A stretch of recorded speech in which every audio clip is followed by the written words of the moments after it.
नमस्कार दोस्तों, आप सभी का स्वागत है मेरे यूट्यूब चैनल पर। आज हम इस वीडियो में DSSB के एग्ज़ाम में अब तक जितने भी पॉलिटी से प्रश्न पूछे गए हैं उन सभी को हम इस वीडियो में देखने वाले हैं। तो चलिए बिना देरी किए स्टार्ट करते हैं हम। पहला क्वेश्चन है हमारा, भारतीय संविधान के हस्ताक्षरकर्ताओं की कुल संख्या कितनी थी। तो जब हमारा संविधान का निर्माण किया जा रहा था तो उस समय संविधान के हस्ताक्षरकर्ताओं की कुल संख्या कितनी थी? 284। डी राइट आंसर है हमारा। देखो यहाँ पे हम देख लेते हैं। संविधान सभा के तत्वाधान में बने भारतीय संविधान पर अंतिम तौर पर 284 सदस्यों ने हस्ताक्षर किए। कितने सदस्यों ने किए? 284 सदस्यों ने। 26 नवंबर 1949 को हमारा संविधान अंगीकृत हुआ था, मतलब बनकर तैयार हो गया था। कब? 26 नवंबर 1949 को। और 26 जनवरी 1950 को प्रभावी हुआ। डॉक्टर राजेंद्र प्रसाद संविधान सभा के अस्थायी अध्यक्ष थे, जबकि BN राव संविधान सभा के संवैधानिक सलाहकार। ठीक है, आपसे पूछ लिया जाए कि संविधान सभा के संवैधानिक सलाहकार कौन है, तो BN Rao, doctor BN Rao, sir BN Rao. ठीक है, नेक्स्ट क्वेश्चन हम देखते हैं। संविधान सभा का पहला सत्र कब आयोजित किया गया था? तो संविधान सभा का पहला सत्र 9 दिसंबर 1946 को संविधान सभा का पहला सत्र आयोजित किया गया, जिसमें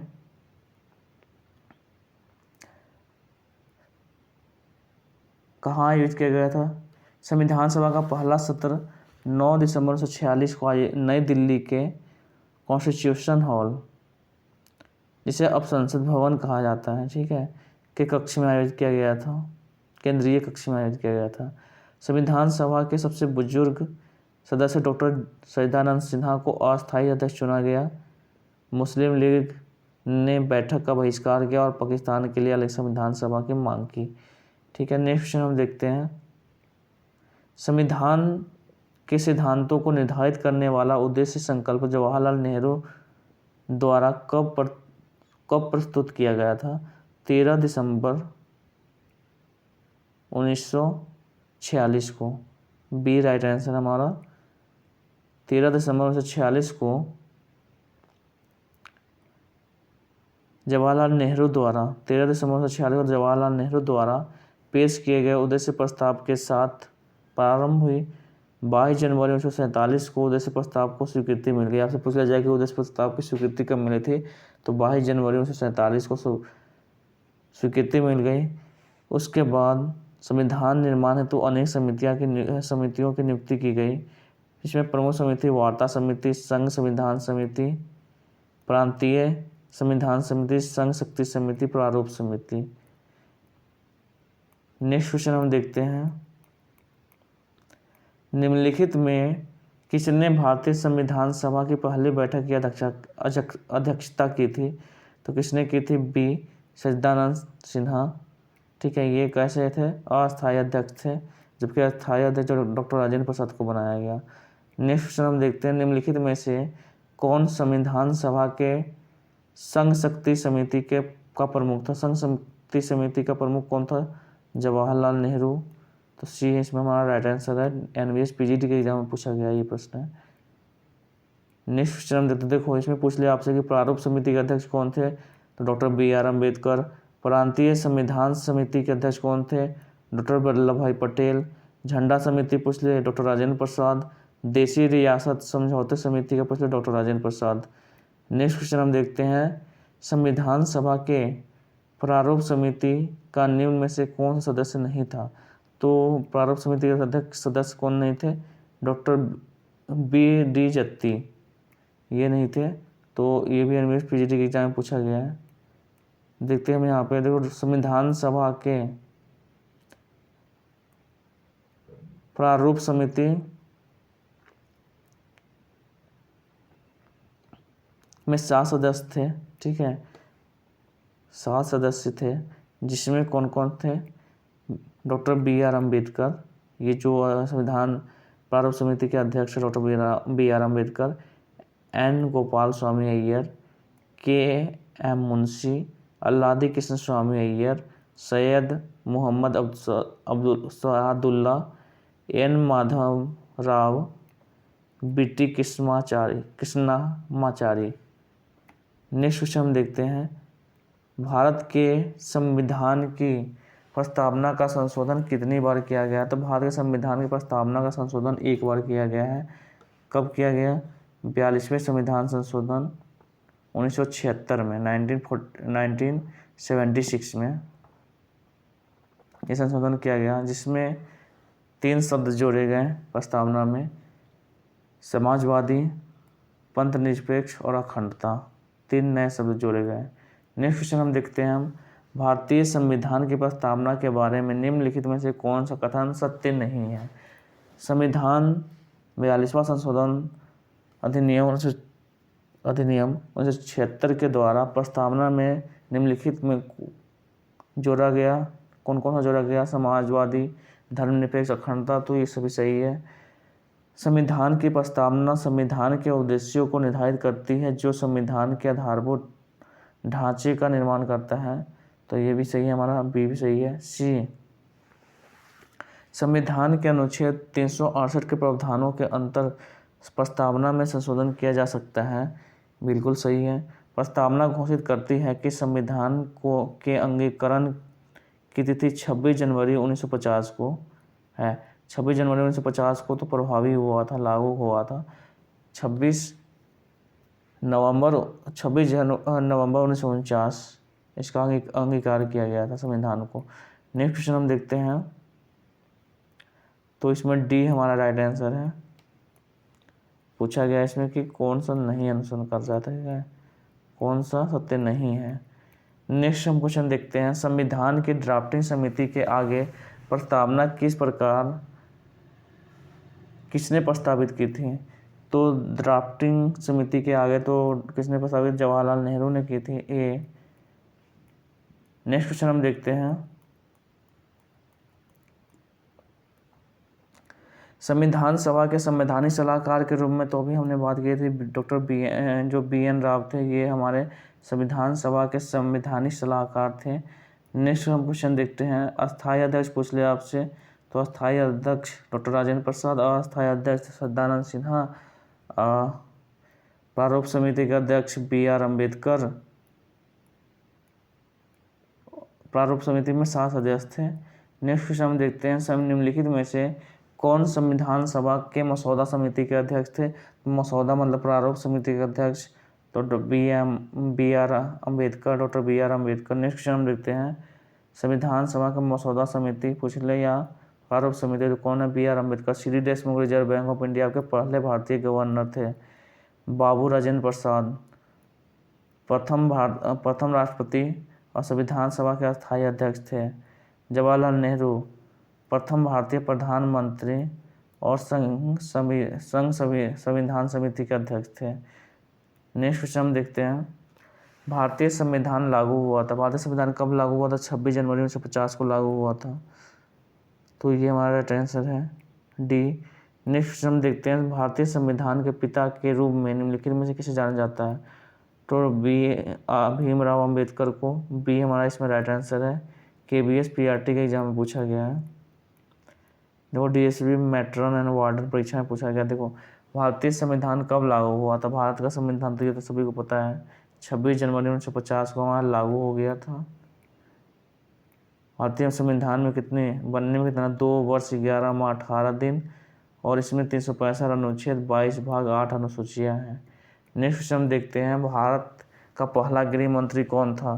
तो भारत के पहले गृह मंत्री डॉक्टर वल्लभ भाई पटेल थे। वल्लभ भाई पटेल का जन्म, ठीक है, कार्यकाल अगर देखें 2 सितंबर 1946 से लेके 15 दिसंबर 1950 तक रहा। गृह मंत्री बनने के पश्चात सरदार पटेल ने देशी रियासतों के भारत में विलय के लिए रियासती मंत्रालय का गठन किया और उसके नेतृत्व में सारी देशी रियासतों का विलय भारत में हुआ। नेक्स्ट क्वेश्चन देखते हैं हम, भारत के संविधान का प्रारूप तैयार करते समय किस देश की संविधान का प्रभाव नहीं पड़ा था? फ्रांस तो सही है, संयुक्त राज्य अमेरिका भी सही है, इजराइल का प्रभाव नहीं पड़ा है। तो इसमें सी इसमें राइट आंसर है। DSSB PRT के एग्जाम में पूछा गया है। नेक्स्ट क्वेश्चन हम देखते हैं, फ्रांस दूसरे देश से और क्या क्या लिया गया, देखो फ्रांस से लिया गणतंत्रात्मक प्रस्तावना में स्वतंत्रता समता बंधुत्व के आदर्श का सिद्धांत। यूएसए से मौलिक अधिकार, राष्ट्रपति एवं महाभियोग, वित्तीय आपातकाल, न्यायपालिका की स्वतंत्रता। यूके से लिया गया संसदात्मक शासन प्रणाली, नागरिकता निर्माण और उसका विधि निर्माण प्रक्रिया, मंत्रिमंडल प्रणाली यूके से लिया गया है, इंग्लैंड से। नेक्स्ट क्वेश्चन हम देखते हैं ब्रिटेन से। संविधान में संशोधन दक्षिण अफ्रीका के संविधान से लिया गया है, बिल्कुल सही है। राष्ट्रपति के आपातकालीन शक्ति जर्मनी के संविधान से लिया गया है, ये भी सही है। तो ऑप्शन 1 और 2 दोनों सही है, तो ऑप्शन सी हमारा इसमें क्या होगा, राइट आंसर होगा। नेक्स्ट क्वेश्चन हम देखते हैं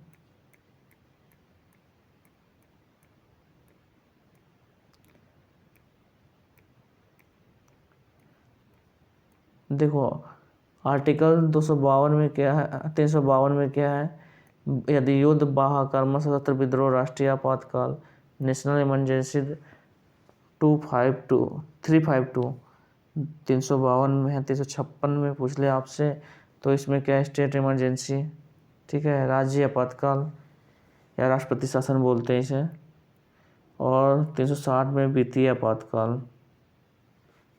आर्टिकल 360 वित्तीय आपातकाल से संबंधित है। नेक्स्ट क्वेश्चन हम देखते हैं किस संविधान ने भारतीय परिषद को समाप्त कर दिया था। तो भारतीय परिषद को संविधान बोलते हैं भारत सरकार अधिनियम 1935, बी राइट आंसर है हमारा। नेक्स्ट क्वेश्चन हम देखते हैं, देखो 1930-32 में हुए 3 गोलमेज सम्मेलन में संवैधानिक सुधारों से संबंधित संस्तुतियों के फलस्वरूप इस अधिनियम भारत शासन अधिनियम 1935 का निर्माण किया गया, जिसकी अनेक विशेषताएं थीं। भारत के में सर्वप्रथम संघीय शासन प्रणाली की नींव रखी, केंद्र में द्वैध शासन की स्थापना की, संघ सूची, प्रांत सूची, समवर्ती सूची में कुछ अतिरिक्त विषय शामिल किए गए, जिससे अवशिष्ट शक्तियाँ गवर्नर जनरल में निहित है। 1937 में संघीय न्यायालय की स्थापना की गई। इसी अधिनियम के द्वारा भारत परिषद को समाप्त कर दिया गया और एवं विवादों के निपटारे के लिए संघीय न्यायालय की स्थापना की गई। नेक्स्ट हम देखते हैं किस भारतीय कलाकार ने संविधान की हस्तलिखित कॉपी को अलंकृत किया था। तो किसे अलंकृत किया था, नंदलाल बोस ने अलंकृत किया था। तो ये हमारा इसमें राइट आंसर है। देखो नंदलाल बोस ने संविधान की हस्तलिखित कॉपी को अलंकृत किया था, जबकि लिखने का काम किसने किया था, संविधान का पांडुलेखन मतलब हाथ से लिखना किसने किया था, प्रेम बिहारी नारायण रायजादा द्वारा किया गया। प्रेम बिहारी नारायण ही याद रखिएगा, ठीक है। भारतीय संविधान की हस्तलिखित कॉपी हीलियम फाइल केस में संसद के केंद्रीय लाइब्रेरी में सुरक्षित है। नेक्स्ट क्वेश्चन हम देखते हैं भारत के स्वतंत्रता के पश्चात भारत के प्रथम गृह मंत्री कौन थे। तो गृह मंत्री कौन है, सरदार वल्लभ भाई पटेल ही होंगे, ए हमारा राइट आंसर है। सरदार वल्लभ भाई भारत के प्रथम उप प्रधानमंत्री थे, प्रथम गृह मंत्री थे, इन्हें लौह पुरुष के नाम से भी जाना जाता है। नेक्स्ट क्वेश्चन हम देखते हैं भारत में आपातकाल के दौरान मौलिक अधिकारों के निलंबन की अवधारणा किस देश के संविधान से प्रस्तावित थी। तो मौलिक अधिकार किससे लिया गया है, मौलिक अधिकार के समान आपातकाल के दौरान मौलिक अधिकारों का निलंबन जर्मनी से लिया गया है। तो डी हमारा राइट आंसर है। नेक्स्ट क्वेश्चन हम देखते हैं भारतीय संविधान है अंशतः कठोर अंशतः लचीला, ये तो सभी को पता है, आंशिक रूप से कठोर आंशिक रूप से परिवर्तनशील, सी राइट आंसर है हमारा। नेक्स्ट क्वेश्चन हम देखते हैं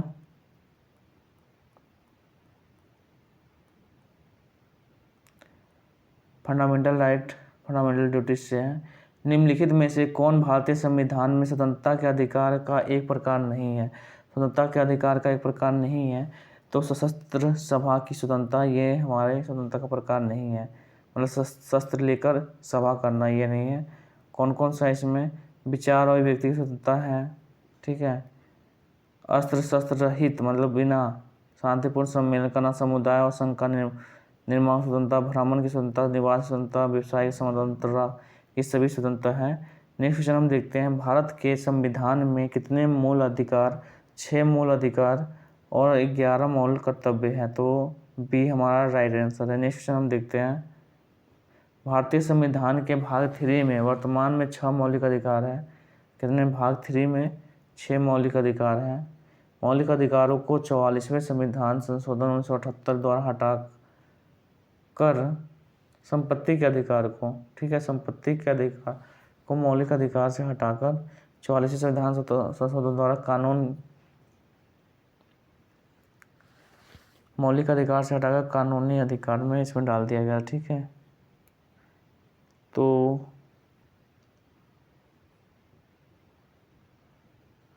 नेक्स्ट क्वेश्चन हम देखते हैं, निम्नलिखित में से कौन सा भारतीय संविधान में उल्लिखित एक मौलिक कर्तव्य नहीं है? तो मौलिक कर्तव्य संपत्ति इसमें नहीं है। मौलिक कर्तव्य शोषण के विरुद्ध अधिकार, मौलिक कर्तव्य नहीं, मौलिक अधिकार है, ठीक है, सॉरी। संपत्ति का अधिकार मौलिक अधिकार अब नहीं है। ये क्या हो गया? कानूनी अधिकार के अंतर्गत चला गया, ठीक है, आर्टिकल 301 के तहत। समानता का अधिकार मौलिक अधिकार में और क्या क्या आता है? समानता का अधिकार, स्वतंत्रता का अधिकार, शोषण के विरुद्ध अधिकार, संस्कृति और शिक्षा का अधिकार, धार्मिक स्वतंत्रता का अधिकार, संवैधानिक उपचारों का अधिकार। नेक्स्ट क्वेश्चन हम देखते हैं, भारतीय संविधान में कौन सा प्रस्तावना नागरिकों को अदालत में जाने की अनुमति देता है यदि वे मानते हैं कि उनके किसी भी मौलिक अधिकार का राज्य द्वारा उल्लंघन नहीं किया गया? तो वो कौन सा? संवैधानिक उपचारों का अधिकार हमारा बी राइट आंसर होगा, बी। नेक्स्ट हम देखते हैं, संपत्ति का अधिकार एक है। संपत्ति का अधिकार कैसा अधिकार है? कानूनी अधिकार है। संपत्ति का अधिकार एक कानूनी अधिकार है। प्रारंभ में यह संविधान में मूल अधिकार के रूप में वर्णित था। 44वें संविधान संशोधन 1978 के द्वारा इसे हटाकर कानूनी अधिकार बना दिया गया। नेक्स्ट क्वेश्चन हम देखते हैं, भारतीय संविधान के अनुच्छेद 19 के अंतर्गत निम्नलिखित में से कौन सा स्वतंत्रता के अधिकार के रूप में गारंटीकृत नहीं है? तो कौन सा नहीं है?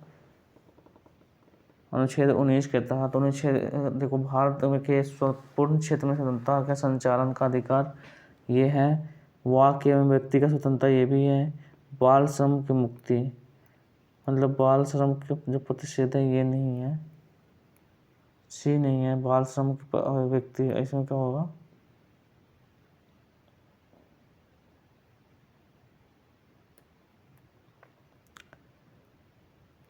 नेक्स्ट क्वेश्चन हम देखते हैं, भारत में सूचना का अधिकार डैश के का एक भाग है। सूचना का अधिकार क्या है? मौलिक अधिकार का एक भाग है। ये राइट आंसर है हमारा। नेक्स्ट क्वेश्चन हम देखते हैं, सर्वोच्च न्यायालय या उच्च न्यायालय द्वारा एक लोक प्राधिकरण को कोई विशिष्ट कार्रवाई करने का निर्देश देने के लिए कौन सी संवैधानिक रीत जारी की जाती है? तो परमादेश, बी राइट आंसर है। नेक्स्ट क्वेश्चन हम देखते हैं, देखो, बंदी प्रत्यक्षीकरण क्या होता है कि इसके द्वारा न्यायालय में किसी को गिरफ्तार व्यक्ति को न्यायालय के सामने प्रस्तुत करने का आदेश देता है न्यायालय। यदि गिरफ्तार का तरीका या कारण गैर कानूनी है तो न्यायालय गिरफ्तार व्यक्ति को छोड़ने का आदेश दे सकता है। तो ये हमारा बंदी प्रत्यक्षीकरण। नेक्स्ट है परमादेश। जब कोई पदाधिकारी अपने सार्वजनिक पद का निर्वहन नहीं करता तो उसके कर्तव्य को पालन करने के लिए परमादेश जारी किया जाता है। नेक्स्ट हम देते हैं प्रतिषेध लेख। जब कोई निचली अदालत अपने अधिकार क्षेत्र का अतिक्रमण करने किसी मुकदमे की सुनवाई करती है तो ऊपर की अदालत उसे ऐसा नहीं करने से रोकने के लिए निषेध आदेश जारी करती है। नेक्स्ट हम देखते हैं अधिकार परीक्षा। जब न्यायालय को पता लगता है कि कोई व्यक्ति ऐसे पद पर नियुक्त हो गया है जिस पर उसका कोई कानूनी हक नहीं है तो न्यायालय उसे अधिकार परीक्षा जारी करती है। नेक्स्ट देते हैं उत्प्रेक्षा रिट। इसके द्वारा अधीनस्थ न्यायालय को यह निर्देश दिया गया है कि वे अपने पास लंबित मुकदमों को उच्चतम न्यायालय में भेजें। तो ये है। नेक्स्ट क्वेश्चन देखते हैं, निम्न में से क्या व्यक्ति स्वतंत्र का संरक्षण करता है? तो सी इसमें राइट आंसर बनती प्रत्यक्षीकरण। नेक्स्ट क्वेश्चन हम देखते हैं, एक उच्च न्यायालय का एक कार्यपालक प्राधिकरण को एक विशेष कार्य करने के लिए निर्देशित करते हुए डैश प्रकृति के एक रीट जारी कर सकता है। तो कौन सा होगा? परमादेश। नेक्स्ट हम देखते हैं, निम्नलिखित में कौन मौलिक कर्तव्य नहीं है? महिलाओं की गरिमा को अपमानित करने वाले प्रथाओं को परित्याग करना, ये मौलिक कर्तव्य नहीं है पूछा गया है। बुलाए जाने पर राष्ट्र सेवा के प्रति समर्पित हो जाना, स्मारकों और राष्ट्रीय महत्व के स्थानों का संरक्षण करना, अपने समृद्ध विरासत को सुरक्षित रखना। तो क्या हो गया? मौलिक कर्तव्य नहीं है सी, स्मारकों और राष्ट्रीय महत्व के स्थानों को का संरक्षण करना, ये तो मौलिक कर्तव्य है। निम्नलिखित में कौन मौलिक कर्तव्य नहीं है पूछा गया? तो मौलिक कर्तव्य है। देखो यहाँ पे हम देखते हैं, मौलिक कर्तव्य को संविधान के 42वें संविधान संशोधन 1976 के सरदार स्वर्ण सिंह की समिति के सिफारिश पे से लाया गया। किसमें है?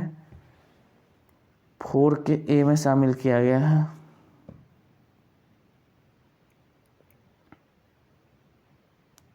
तो इसमें अगर आपसे पूछा जाए कि कौन सा है इसमें होगा, तब ये होगा हमारा स्मारकों और राष्ट्रीय महत्व के संरक्षण का उदाहरण। इसमें महिलाओं को गरिमापूर्ण अपमानित करने वाली प्रथाओं का परित्याग करना। अभी ये तो इसमें हमारे में 11 मौलिक कर्तव्य, उसमें तो ये बोला नहीं गया है, ठीक है। तो सी इसमें हमारा राइट आंसर है, ये हमारा नहीं होगा, नहीं कर्तव्य है होगा, ठीक है। सार्वजनिक संपत्ति को सुरक्षित संरक्षण रखना करना, सार्वजनिक संपत्ति को सुरक्षित रख, हिंसा से दूर रहे, भौतिक कर्तव्यों का हिस्सा, ठीक है। तो ये सब है।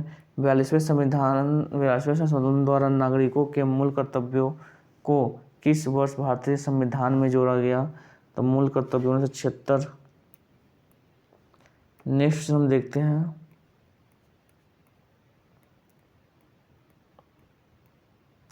भारतीय संविधान में मौलिक कर्तव्यों को सम्मिलित करने की सिफारिश किस समिति ने की थी? तो सरदार स्वर्ण सिंह समिति। 42वें संविधान संशोधन 1976, ये तो सभी को याद है, ठीक है। नेक्स्ट इसमें देखते हैं हम, नेक्स्ट क्वेश्चन, एक उच्च न्यायालय से एक निचली अदालत, न्यायाधिकरण या सार्वजनिक प्राधिकरण को अपने कर्तव्य के भीतर आने वाले अधिनियम को निष्पादित करने का आदेश को क्या कहा जाता है? तो कर्तव्य अगर करना तो परमादेश, ठीक है। कर्तव्य का निर्वहन मैंने बताया था।